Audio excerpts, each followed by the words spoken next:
When you get you a tray, if you follow these rules, you will never get played. Trying to play me like I'm stupid, boy, you better behave, cause I'm a dog. You don't want me to go back to my ways, huh? You don't want me to go back to my ways, huh? You don't want me to go back to my ways, cause I'm a dog. You don't want me to go back to my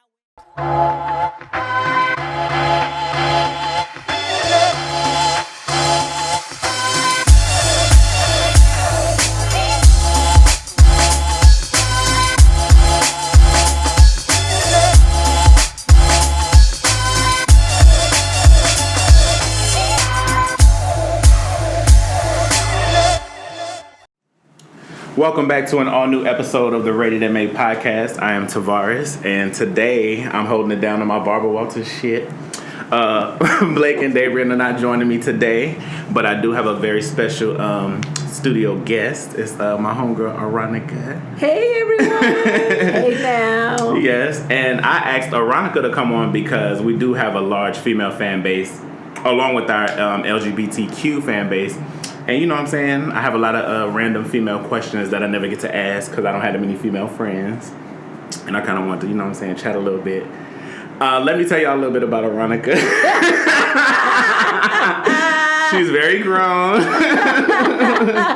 You want to tell the people how old you are? I'm 51. She's 51, but she has a very, very young spirit, as you will soon find out. She a fly bitch. She's a full-figure woman that should be pulling these young niggas. Yes. Okay. And real talk. Yeah. So y'all already know how we start when we have a guest. We like to play a game called Dig in My Sack. So we're gonna go and get these little questions off. Oh hell. You know what I'm saying? Read it out loud and tell me what you think. Would you rather Hennessy dick or vodka dick? Shit, I'm gonna say Hennessy dick, cause that's what all the niggas I be fucking drinking. So I guess we gotta start off with what I know. No, is that young niggas or old niggas? Oh yeah, you fucking young niggas. They drink Hennessy? Yeah, young and old. Shit, okay. That's the drink of choice. Do you think it's you that attracts the young men, or they're attracted to you? Like, what do you think that is? I think it's both. I think it's both. Yeah, I think I'm attracted to them definitely because, you know, old ass niggas got a fucking beer belly and a young nigga got a six pack. And need that Viagra. Exactly. And can't go more than one damn round. So, yeah. But I think for some of the young guys, I do think it's like for them trying to see if they can pull somebody older. Oh, okay. You know, like that challenge of like, well, can I really get this? And I'm like, yes, nigga, you can. Absolutely. Yeah, go on dig in there. Okay, let me see the next one. He says, do I think I have better head or better pussy? Oh, shit.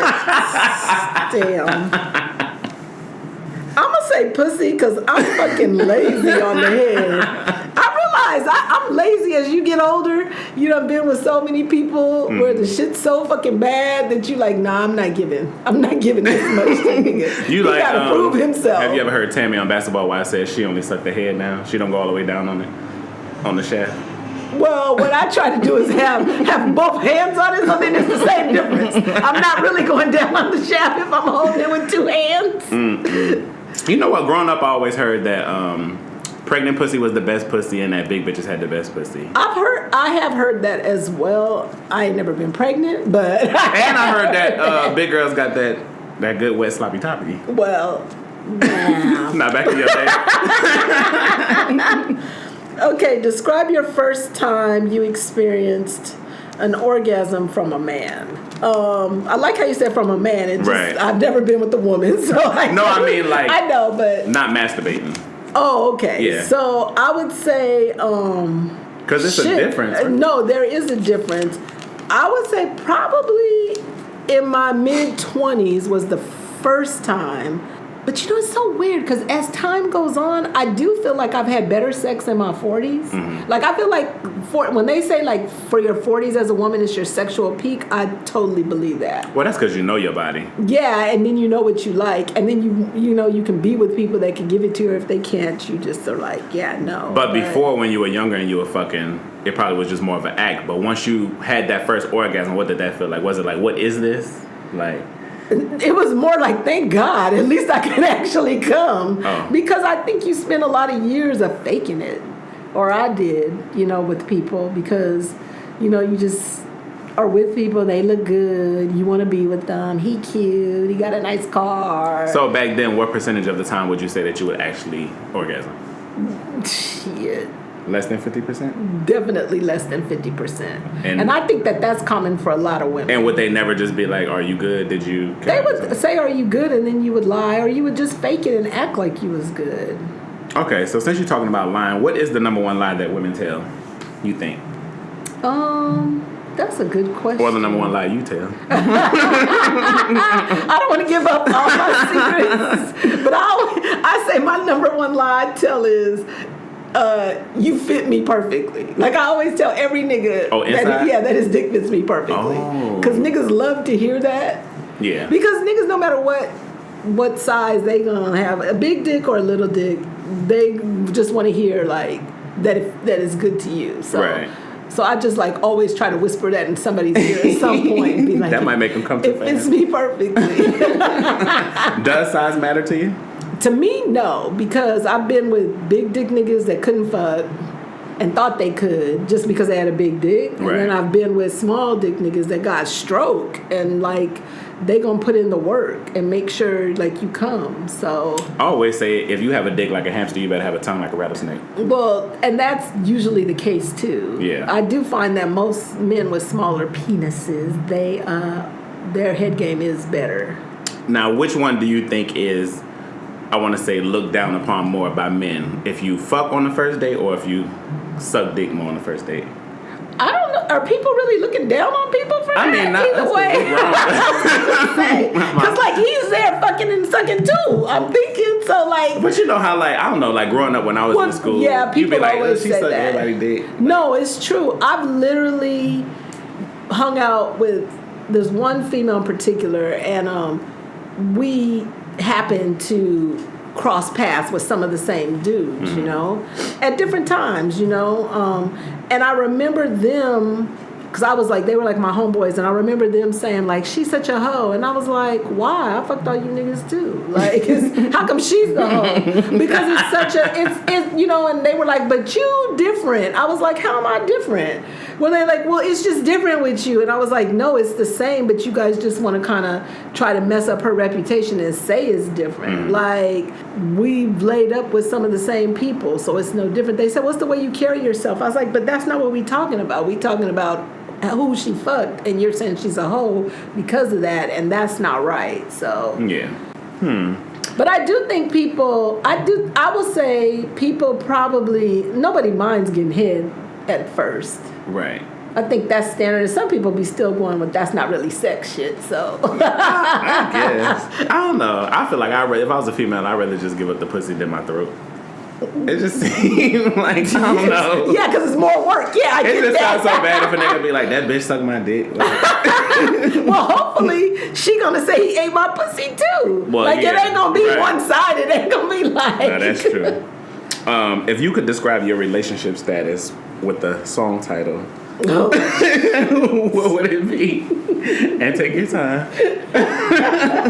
Would it be Old Town Road? I want to say, Rihanna, sex with me is amazing. Okay. But you said relationship status. Yeah. I would say, shoot, I want to say Over It by Summer Walker. Okay. I'm going to say Janet, I Get So Lonely. That's hilarious. Now, random. I always wanted to know, if a girl says she's had anal sex but not vaginal sex, is she still a virgin? Well, I would say technically yes, because part of vaginal sex is supposed to be the breaking of the hymen, or people say, oh, you popped that cherry. So I guess if that's what we're going by, and did your hymen get broken while having sex, then no.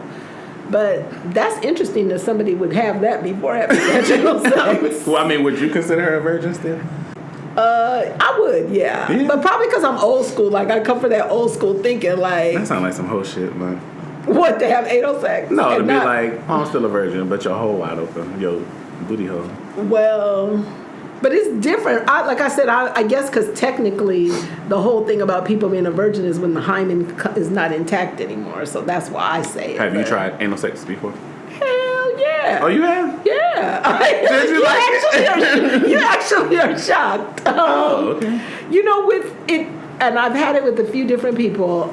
It depends on the person, and it depends on how drunk I am. Because to me, you always got to be drinking something because it is what I call it the 20 seconds of pain as it's going in. You know, when like, you get in the first room, when you get in the back. Yeah, exactly. Like you got to get past that. But no, I mean, I've enjoyed it with certain people. I've tried it with certain people, and then it didn't feel good, and then I've been like, no, you got to stop. And is that a conversation? So while you're in the mood, how do they transition into, oh, let me get that? Like, because you got to start off with do they start off with the pussy and they end up at the ass, or they try to put it from the ass into the pussy?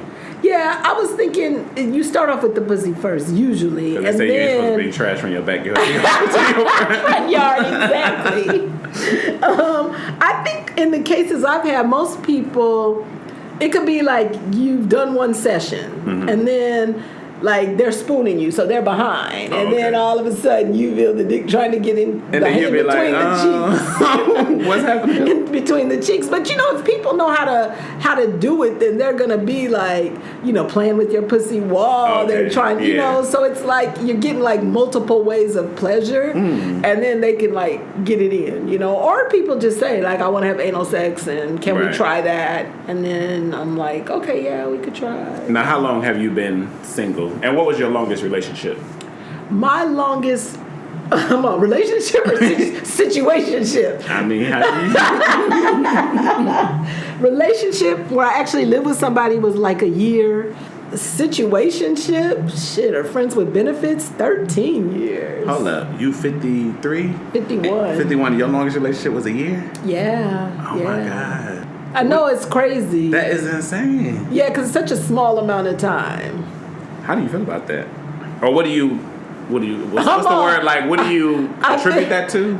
I think that I like my life the way it is. I mean, I don't want to be cliche and say, I got daddy issues, but definitely some daddy issues. But also I think, and this is what I'd like to say to a lot of women out there, because I think a lot of people say like, oh, I want to be with somebody, I want to be with somebody. And I think for a lot of years I said that. And then I got to the point where I realized, no, if you really wanted to be with somebody and have a man, then you could do that. And I think like people really have to like get past whatever baggage or whatever's stopping them from being able to be in a relationship. And I think for me, a lot of this time I've been doing that work in between having fun, just having friends with benefits and doing what I want to do, because being in a relationship, it's a lot of work, and you got to be ready to do that work. Right. And I think a lot of people say they're ready, and that's when they get into bad relationships, because they're not really ready to do the work, and they're really not choosing people that are good. So I think for me, just like deciding, saying like, okay, I'm really ready to do this work. So what does it feel like to be in the dating scene now in 2019? Oh, shit. You know, we talk about this. For somebody my age, it is, especially when you get on the apps, as you've been coaching me. Aronica is very, very new to the apps. I can cut that up. And, you know, it's a different language because and I won't say that it's bad, it's just different. So what I firmly believe, and I've talked about this with Tavarus, is that when you're on these apps, the natural rhythm of how people meet is thrown off. In regular, like old days, you see somebody physically, you're in the same space as them, you're attracted to them, you're feeling their energy, you're making the connection, they come up to you, they talk to you, they ask you for your number, you talk, and then they take you out. With the apps, you're literally just looking at pictures and swiping, and from those pictures, you're really making it up in your mind what this person's about. I mean, maybe they wrote something interesting on their bio, but half the time people aren't writing anything good. And you're swiping, and then what you're doing is usually texting or direct messaging for a lot of the time. So you still can't really get a vibe for who the people are. Yeah. And it's not until you meet them face to face, and most people don't want to have a phone conversation or FaceTime. They want to just like meet me. Yeah. Or let me come through. And that part is weird because you're just like literally going and meeting somebody right then and there and trying to hope that you have a connection where before you may have already felt a connection initially. Yeah. Is it a part of that? Is part of that a little bit exciting, or is it kind of nerve-wracking? Like to have a stranger come over? I feel like for me it's nerve-wracking. Okay. Because I just, grew up differently where you like meet people and you get a vibe for them. You can tell if they're funny or intelligent or something, but here you're literally just going for broke, and so much gets lost in translation through text message and direct messaging. Right. Now, we've had many conversations about dating, and I like the advice that you Aronica mentors a lot of young girls, or college age girls, and you always tell them what to meet your mate in college. I tell everybody, if you are in college, that is your best chance of meeting a man that will probably be somebody that you could vibe with. And I'm not saying that you have to marry them in college, but I think you need to be dating with the intention of looking for a mate, and then see what they're doing, because I think that's the time when you're getting people that are, have these dreams and aspirations, and you can get with them before they're already snatched up by somebody else. Being 51 at this point, I do think that probably has a lot to do with why I date younger guys as well, because all the old guys are married. Yeah. So with and you say more like white women will tell their daughters every time. Yeah, most of the white people I know, they went to school to get their MRS. They Mrs. Oh, yes, I love that. Yeah, they Mrs. degree because.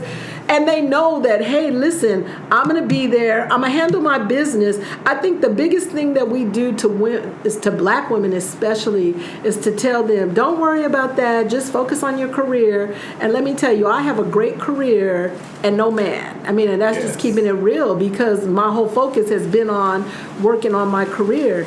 And I do think that you can have both. And you really should be. This is where we get it wrong too, because when they're telling you to focus on your career, the problem is that you need to be with somebody so you guys can start building together. Right. Because then you're building by yourself, but it's never going to be as good as you building with somebody else. Agreed. And it's just going to keep you focused in a different way than when you're just out there building by yourself. And I feel like for the young men, it keeps them focused in a different way, because they're hopefully not being distracted, but working on building something with you and what life you could have together. I always said by the time I was 40, I looked at my white counterparts and they were literally 10 years ahead of me. Yeah. Or I was 10 years behind them as far as their careers, as far as them acquiring wealth. And I feel like we just are missing the boat on that, as far as really having people. And the key thing, and you and I talk about this too, is people really dating. Right. I know it's a hookup culture, but actually having people date and get to know you. And then when you see those red flags, say, hey, this ain't for me. Yeah. I got to keep it moving, because this isn't what I want. What do you think is the biggest disconnect between men and women? Well, I think definitely communication. Mm-hmm. But I do think we have this society that ascribes different roles. Don't even get me started on this gender stuff. I've been arguing about this gender stuff all today and yesterday. It ascribes these roles to people that definitely have changed and that are not realistic for the way people are. And I think we need to definitely, as a community, come together and just start accepting people for who they are. Right. And really work towards uplifting each other. I think for the men, definitely the toxic masculinity is a problem. For the women, just being able to connect with the man and not try to make a man work so hard. Right. I see that so much too. I've heard some men say that I married her and she changed, and then I hear women say I married him and I was hoping that he would change. Yeah, I don't think that people change. I think you just didn't see it. But it's different because men like ready-made women. They don't like to mold them, and women are always trying to clean up a man and fix him. Well, that's true. You know what I'm saying? Yeah, and you got to realize that people, as Maya Angelou always said, people show you who they are. So for these women thinking oh, he's going to change. And this is what I said about dating somebody. If you're dating somebody in your 20s, early 30s, you're really just looking to see who is this person. And one thing that I found is that you got to see what are they actually doing? Because everybody got potential. And I heard Ian Van Zant say years ago, potential means you ain't doing nothing now. So the thing is like, what milestones are they hitting? If you're in college, did they graduate college? Yeah. You know, if they said they wanted a certain career, did they go out and do that? Are they able to be self-sufficient and maintain themselves? You know, are they setting goals for themselves and hitting those milestones? And then if you see a dude that's not doing that, then you see it and you're like, yeah, this dude's probably gonna have a lot of pipe dreams. He's not gonna live up to his potential. And I just feel like you got to take that time and like really see it. What's one of the biggest mistakes you see like some of your mentees making in relationships and dating? You know, what it comes down to really is self-love, not having self-love for themselves, to set standards and stand by those standards. Mm-hmm. I get it. We all get dickmatized at some point. But you getting dickmatized should not be at the expense of you.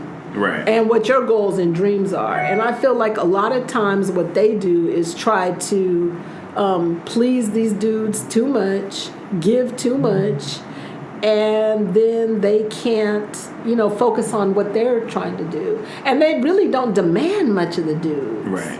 And that's the bigger problem. Like, literally, I've talked to girls that say they'll suck somebody's dick, and then I'll be like, well, did he eat the pussy? Well, no. What the hell? Yeah, I do think women give too much too soon. And I used to hear old folks say, if you give a person too much too soon, they'll fall in love with your hand and not your heart. Yeah, I agree with that. And I was like, oh, that's deep. Yeah, no, that's very true. Do you consider yourself to be an alpha female? I am, and I want to change that to a certain extent because I think, realistically, if you want a alpha male or a man's man that's going to like lead, I don't know how that can work with somebody like that unless, like, as a female, you tone it down a little bit. Because you don't give me like the alpha like you're an independent woman. Obviously, you grown, but I feel like you do want somebody to like be able to take the lead.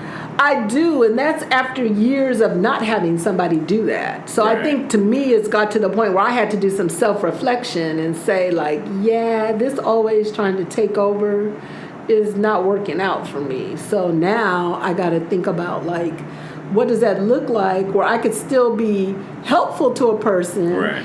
and be able to support them, but actually let them lead. Because you definitely give me like a nigga emotionally. Like I feel like if you was a guy, you would have a big dick and always sit with your legs open. For sure. So what are your thoughts on women pursuing men? Oh, I absolutely hate it. I hate it because I do think innately that men like to be the hunters, mm-hmm. yeah. And I think that when you pursue the man, and I know a lot of people, they disagree, but I think when you pursue the man, you're kind of asserting yourself in the relationship in a way that I don't know how you bounce back from or actually have a man that's going to lead. Right. Because you could do that if you don't mind being the person that's going to lead, but if you want a man that's going to lead, most men who lead, they're not going to go for you proposing to them, coming after them. They'll fuck you and they'll hang out with you, but I've never seen it where they're like going to really settle down with you and then be the head of the household. But what percentage of men do you think turn down women who shoot their shot? Because I think they'll entertain you to some degree. Yeah, I was gonna say I don't think they'll turn you down, especially if you look good. Right. They're gonna fuck, but I don't think that they're gonna want to really be in a relationship because you can't have two men or quote unquote men like leading, you know, mm-hmm. or a woman who's taking that lead role, which again goes back to the whole gender thing of just even saying that isn't even right because it shouldn't be that way where you feel like, oh, this is what a man does, this is what a woman does. But unfortunately, that's what we've been given in this society. I heard some older men talking not that long ago, and I heard a man say, women will play the role the man cast them in. For example, if he takes you out to eat, then you gonna keep eating. Or if he roll up on you and be like, yo, sexy, what's up? Come through, then you always gonna be the come through girl. Or if he treats you like a lady or like wifey, then you gonna try to be that for him. And I thought that was interesting. I think that's for some people. I think some people ain't gonna be wifey material. It's just not. Well, I seem like the hoes is winning anyway. Well, yeah, that's true. I do think that however you start off with people, I found that that's usually how it goes. I haven't been with somebody where we've been friends with benefits and then now we are dating. Oh, no? No, because I'm not even approaching it like that. Right.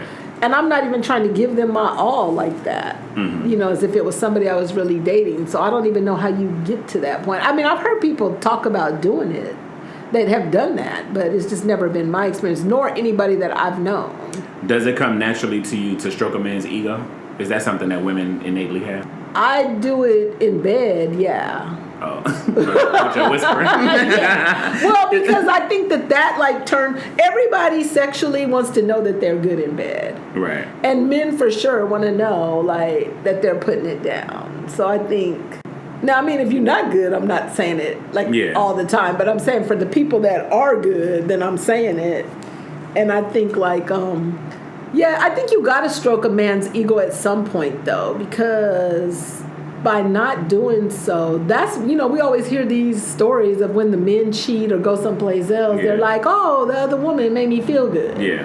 And I say feel good doesn't have to be where you lying or whatever, but you got to show people that you appreciate them because that's just human nature. People want to know that there's something about them that you find that's unique or that's great about them. Right. There's a study that says 6 out of 10 relationships start off with bad sex. Do you believe that? I believe it, but I hope it's not true. I believe it because, like I said, in my 20s, I was faking it. You know? Yeah. So yeah, I think so. I think part of that too is because people have sex without having real conversations about what to expect in sex. Right. Because think about this, most times when you have good sex, if you've talked about it, the person knows what you like and what you're going to go for and what you don't like. Yeah.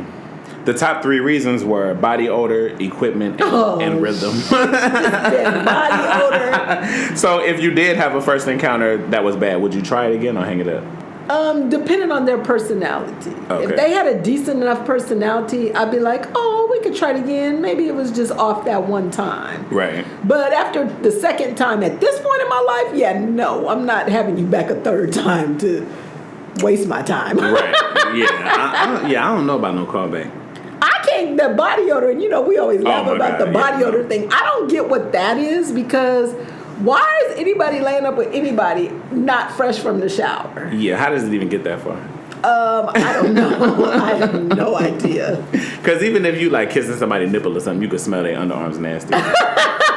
And as soon as you pull their drawers down, you could smell pubes or whatever. And then I say, hey, here's a towel. No, hey, good night. And one of my friends said years ago, he said, because he was dating some women, and one girl, she always wanted to have sex, but she never would take a shower. And he'd be like, this bitch was at work all day. She done pissed a couple times, probably done took a shit, and now she want to laugh with me. Yeah, so we always would die over that because it's just no, you gotta be fresh. Yeah, sometimes you'll talk to, but when I used to be on the apps, I talk to boys and they'll be like, oh, come over now, I'm ready. And it's well, hold on.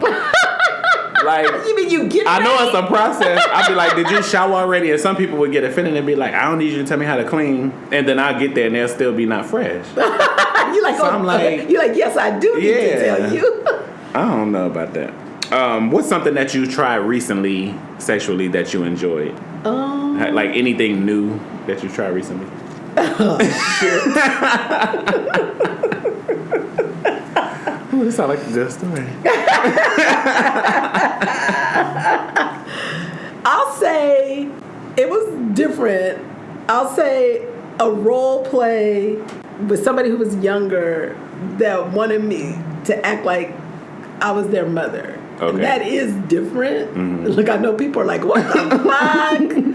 But I mean, it worked out. So what does that look like? Mommy, man, I suck your titty. You want some milk? Some of that. Some of that. The whole, I want to be good. I'm going to be a good boy for you. Okay. And then I realized this person does have some mommy issues, which is a whole nother issue. So it's weird how it Like, you really see how people's issues in life Every time I hear about role out. play, it's funny to me. I have a Caucasian friend who is older who loves black men. And he's talking to this one particular black boy at USC who always wants to do the slave master thing. Oh, and I was like, that's what? rough. That's rough for me, but Yeah. but as a woman, that really is rough to have a white man act like he's my slave master. I'm like, motherfucker, no, absolutely not. Well, you know what's so funny when I think about it, though? But the women call dudes daddy all the time. Yeah. Like, that's I don't even like when gay boys call me daddy. That's such a common thing that people do, and it is very different. But I'll say the other thing was the pegging. Oh, you pegged before? Yeah, and that's like one that people always trip out about. Do tell, because I don't hear much about that.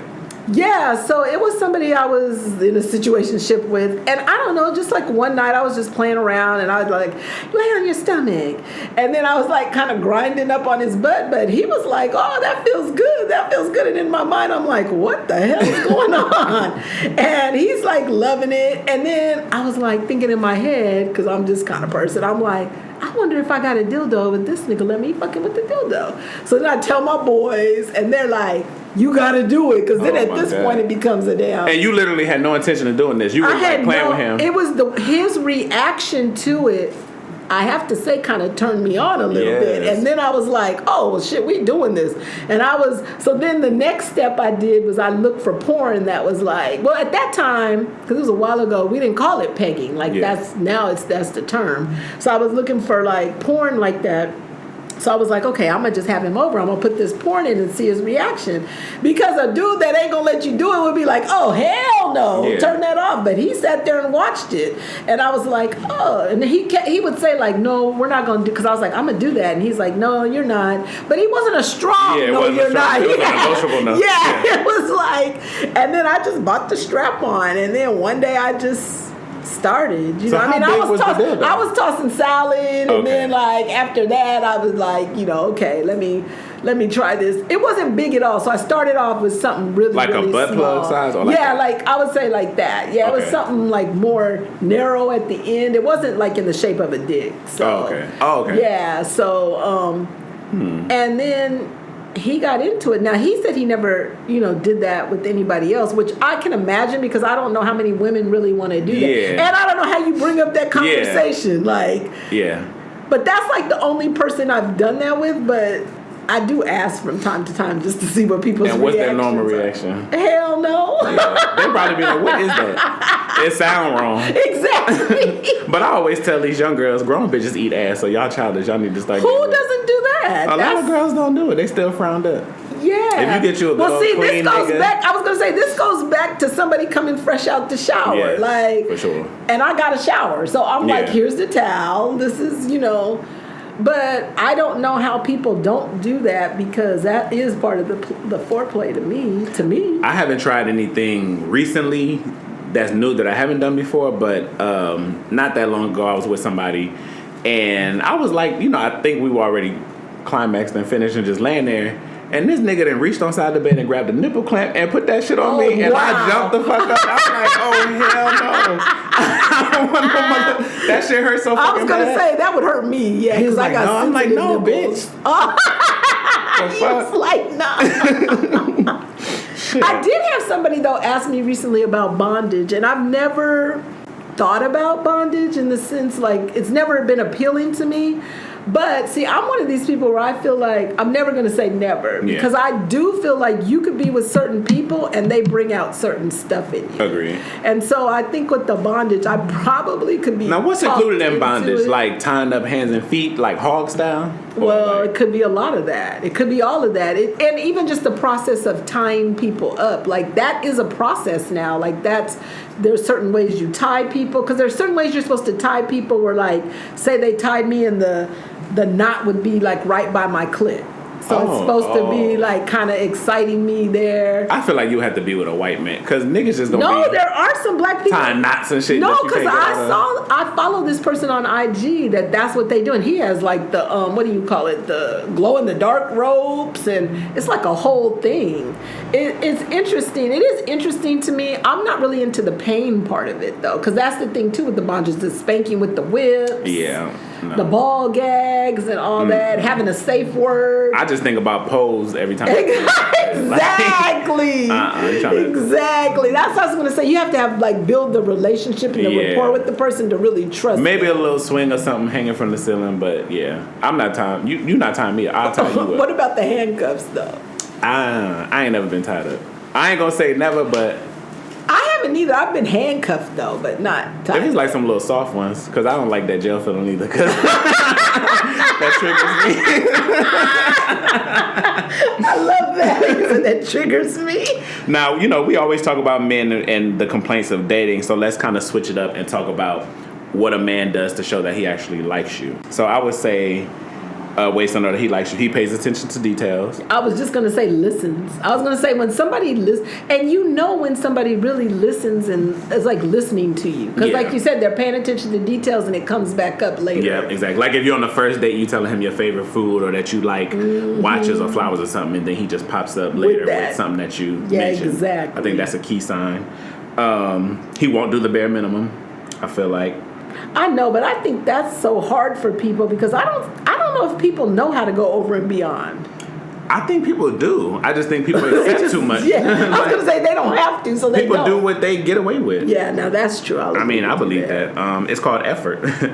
I think he builds momentum to try to keep things happen, like to keep the connection from falling off. Like maybe if you're not calling him, he'll make sure like y'all stay in touch and shit like that. Oh, for sure. Yeah, because it won't be no. I think too when people who who are good at responding, you and I talk about that too, the response time of people not leaving you on red, people picking up the phone to call or check in with you, like that definitely shows that somebody cares about you. I heard about the term called threading, meaning he'll stop saying he and he'll start saying we, so it'll be making plans for the future. Like, it could be March right now. He'll be like, well, what are your plans for the holidays? Right. Kind of thing. Yeah. Like, that's a telltale sign. He doesn't mind if you come on too strong if he's interested in you. Like, it won't run him away. That's probably true. There's always a counter offer. So, say you guys make plans for something and then it falls through. He'll have I can't do it today, but what about next Thursday? Next time, yeah. Well, anybody who likes you is going to spend time with you. They're going to want to spend time with you. If they're not wanting to spend time with you, they're spending time with somebody else. Most times, There ain't enough work in the world. People always want to be like, I'm busy, I'm working, blah, blah, blah. But then you see that people make time for what they want. Agreed. I think the main thing is if somebody likes you is the way that they handle your requests. Like if you mention something or if you say you have a problem with something, they automatically gonna try to make the effort to change it to accommodate you with whatever it is. That's very true. What kind of advice do you want to give to some of the young female listeners right now? If you had to drop something, leave them with something. I think for me the biggest thing, and I'm still working on it, is this self-love and what does that look like for you? Because if you can master loving yourself, then you will find somebody else who will love you. And just knowing who you are, like really knowing who you are. Because I think over the years I've always said, I love myself. And then I'm like, wait, is that really loving myself? Yeah. But to the point where you are happy with who you are, flaws and all. Yeah. Because like you said, I'm a plus size girl and I don't give a fuck. Like, I love being big. And now we have all these people like Lizzo, who I love, that are just like showing you that it doesn't matter. But does that just come from age? Well, you definitely have to combat the images that are out there, especially for black women, because it's very subtle how they show us, especially plus size black women in the mammy roles, and it's rare that you see them. Not glamorous. Yeah, or having sexual relations, like a healthy sexual relationship in movies or shows. Yeah. So like, I think, you have to combat that. But just, being comfortable no matter where you are, even if you want to make changes, you got to be comfortable where you are, to me, to even successfully make those changes. And lastly, I have a question, because I heard some old hood niggas talking. Oh, shit. If she don't have the back piece on her remote, does that mean she sucked dick on the first date? What the hell? You know how you go to somebody's house and they just got the batteries out. I don't know about that, because I have the back pieces on all my remotes. And it just depends on the person on it. If I dick on the first date. Well, anyway, thank you for coming through and sitting down with me and things. Yeah, no, this is a lot of fun. Girls, just work on you. Be the best you that you could be. Don't get caught up in this, the internet comparisons. Yes. And, love yourself, and the rest will come. All right, y'all. Good night. Make sure you go ahead and subscribe to the Rated MA page on Instagram and YouTube, and follow me on Instagram at Thick and Savage for all the links. And also, don't forget to get your merch, Retired Savage, and I'm just trying to cuddle and get 8. Hit me up for your orders. Good night.